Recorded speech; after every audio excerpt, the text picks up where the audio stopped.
Hello there, everybody, and welcome to another one. Coup in Russia. Bro finally breaks silence on the coup, and he explains what happened. Also, I don't know how to say his name, so I'm not even going to try, so fight me on that.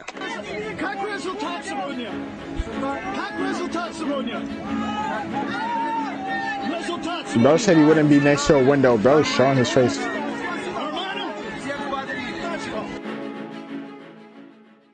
Putin just gave a public speech, and it seems like he just ended the Wagner Group once and for all. This isn't even the most crazy part. Prigozhin finally spoke publicly for the first time since the attempted coup, and his tone has changed completely. It seems like he tricked the whole world. There are also more credible rumors that Shoigu is expected to resign as the head of the Ministry of Defense. As I said in my last video, there's most definitely more to the story than the public knows. Of course. And it seems like more and more information is coming out. So in this video, let's quickly go over everything new that just happened, starting with Prigozhin's new speech. But before that, real quick, please hit that like button below. Your guys' likes help me out tremendously with the YouTube algorithm. You heard him. Who treats Like war-related videos like they're just the worst thing ever. On yesterday's video, we crossed 50,000 likes. Damn. So let's try to do that again on today's video. Be sure to hit that like button below. So, in his Telegram channel, Prigozhin finally released an audio message basically recapping everything that happened from his point of view and giving the public more information behind his decisions. Now, the full audio is about 11 minutes long. I've uploaded it to my second channel with a translation. I'll put up a card here and a link below if you guys want to listen to the whole thing. But for now, I'll quickly go over the most important points that he mentioned. One of the most important things that he confirmed was the whole reason behind this mutiny was Shoigu's June 10th order, which said that the Wagner Group must be dissolved and the Wagner soldiers will be signed to the Russian military. Apparently, Putin had approved this order too, and according to Prigozhin, Wagner was planning on handing over all their military technologies in Rostov on June 30th. But then Wagner forces were bombed, where they lost 30 soldiers, and Prigozhin believes that the Russian army was actually behind this attack. Remember, we talked about this in the previous videos.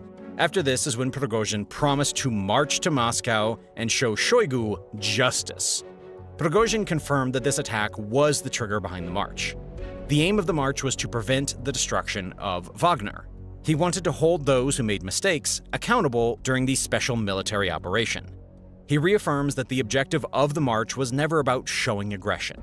He reiterates that no one on the Wagner side was killed on the ground, and the Russian army pilot losses are not his fault. He killed them in self-defense. Then he goes on to talk about his decision to stop the march. We stopped when we realized that there would be battle and lots of losses near Moscow. We determined that the demonstration up to that point was sufficient. According to him, the decision to turn around was based on two factors. One, he didn't want to spill Russian blood. And as two, he's been saying the whole goal of the march was to protest the dissolution of Wagner. The goal was never to overturn power in the Kremlin. So when Lukashenko offered a solution to preserve Wagner in Belarus, he took it and stopped the march. At the end, he couldn't help but take a final parting shot at the Russian army. He goes on to say that in 24 hours, Wagner covered the same distance that the Russian forces could have covered on February 24th, 2022 to Kiev. If they had been as prepared as Wagner, the war could have been over in a day. Now, as more information comes out, it does seem like that all along his plan was to cut a deal to protect Wagner and himself. When the orders came in that Wagner had to be dissolved, he probably feared for his life, considering him and the Russian Ministry of Defense are not really buddy-buddy. Oh, man. See, bro? 4 seconds is enough. Oh, 5 seconds. On top of this, as I mentioned in the last video, he's a businessman, and he didn't want to give up on Wagner, a business that is making him billions. There are reports that he tried contacting Putin, but all his attempts were blocked. So maybe this whole march was his way of negotiating his safety and the safety of his soldiers? Another point that I missed in the previous video is the fact that Prigozhin wasn't part of the convoy that was headed towards Moscow. No. He was just sitting back in Rostov. So if you think about it, initially his plan was to teach justice to Shoigu. That's why he started his march towards Moscow. He said this in a video that he published. Then when he got to Rostov, he said he just wanted to talk to Shoigu. We can hear that in the video of his conversations with Rostov government leaders.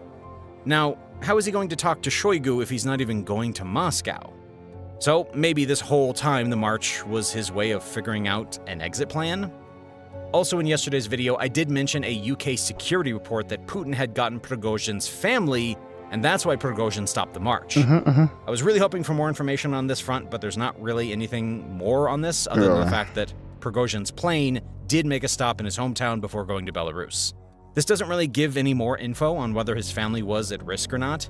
It's completely possible that he just wanted to visit his hometown before being exiled to Belarus. Probably. After Prigozhin's audio recording was released, there was an announcement that Putin would give a public speech from the Kremlin and Lukashenko would give a public speech at the same time from Belarus. Around the same time, air data showed that Putin's plane had landed in Moscow from St. Petersburg. As I mentioned in previous videos, while Wagner was marching towards Moscow, Putin had so little faith in this military to defend Moscow that he left the city and had gone to St. Petersburg. And now that he feels safe, he is back and ready to exude strength to the public. For some reason, Lukashenko postponed his speech until tomorrow. I don't know. So be sure to hit the subscribe button below to catch my video tomorrow about the latest news. So for now, let's go over to Putin's speech. The full speech with translation is uploaded to my second channel, and you can watch by clicking on the card above or in the link below. Putin's speech was pretty much as expected. He declared victory. I don't know how Putin running away from Moscow and Lukashenko negotiating a deal for him is a victory, but I guess you can say whatever you want when you're a dictator. Throughout the speech, he did sound pretty angry. He blamed the West and Nazis in Ukraine for this uprising. Again, this doesn't really make any sense. One of his most trusted advisors, who is a head of the private army that Putin relied on heavily, turns on Putin and somehow it's the West's fault. He reassured the public that he would have won the battle anyways and destroyed the coup if Prigozhin hadn't stopped. He goes on to say that the organizers of the coup betrayed the homeland and the people. Wagner fighters were also patriots and liberated land that belonged to the homeland, and one of them tried to use them in a dark operation. At the end, he says something that's very important. He basically orders Wagner to not exist in Russia. He gives remaining Wagner soldiers 3 options. 1, sign contracts with the Russian Defense Ministry or other power structures. 2, return home to their families. Or 3, leave for Belarus. Kinda seems like Putin doesn't feel safe and doesn't want to risk having any chance of a second Wagner assault. After the speech, the Kremlin also released footage from Putin's meeting with the country's security leadership. Shoigu is there, and it seems like he's not really focused. Now, it seems like most of Wagner and Prigozhin are going to Belarus. A lot of the pro-Putin, I guess, have tried defending Putin and said that this wasn't really a coup, and it was all a deliberate plan to move Wagner forces to Belarus so they can get close to Kyiv and attack from that front. People have thrown out a lot of theories, and I'm not someone who's going to laugh at you for trying to think differently in such a wild situation. But as many experts have pointed out already, this possibility is really unlikely.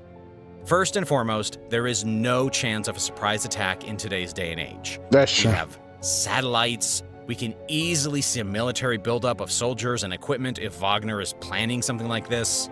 If you guys remember, US intelligence gave out countless warnings of a military building on the Ukrainian border before Russia launched its attack. Secondly, a big benefit of a surprise attack is that you can catch your opponent unprepared.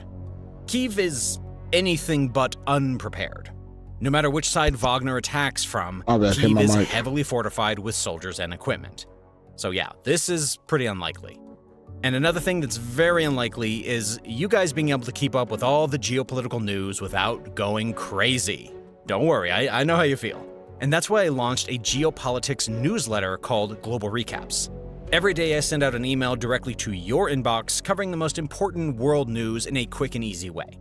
And best of all, it's completely free, and you can sign up now by using the link in the description. Very good video, very good video. Bruh, he lost it, that's crazy. I wouldn't take what was as such a face value. Either way, this was an underwhelming coup. I know coups aren't always going to succeed, but this must of the most. I thought I was reading it bad because I couldn't see my screen. Bro just spelled it wrong. Never mind. Basically underwhelming and didn't expect it to end like that. Yeah, I understand that. But bro, from the beginning, he's like, I don't want to spill any blood. I want to take over this place peacefully. And when nobody joined up, he's like, okay, then that's it then. See you. But yeah, like, subscribe. See you guys later. Hope you have a good day or night, and bye.